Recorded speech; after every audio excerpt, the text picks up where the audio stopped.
बाळ, fridge मधून श्रीखंड काढ ना. आम्ही पूर्वी घरीच बनवायचो श्रीखंड. त्याची चवच वेगळी होती. आता काय सगळं रेडीमेड. आजी, हे श्रीखंड खाऊन बघ. आज तुझ्या आईनं घरीच बनवलं की काय? हे आहे गोकुळचं श्रीखंड. अगदी जिभेवर रेंगाळणार. जिभेवरच नाही तर मनावरही रेंगाळणार. गोकुळ श्रीखंड, मनावर रेंगाळणार.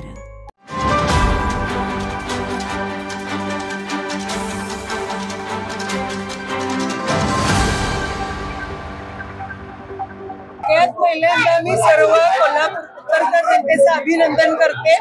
माननीय राजेश दादा क्षीरसागर हे पुन्हा एकदा आमदार झालेले आहेत आणि या त्यांच्या यशामध्ये कोल्हापूरच्या सगळ्या लाडक्या बहिणींचा मोठा वाटा आहे. त्या सगळ्या लाडक्या बहिणींचं मी पहिल्यांदा अभिनंदन करते.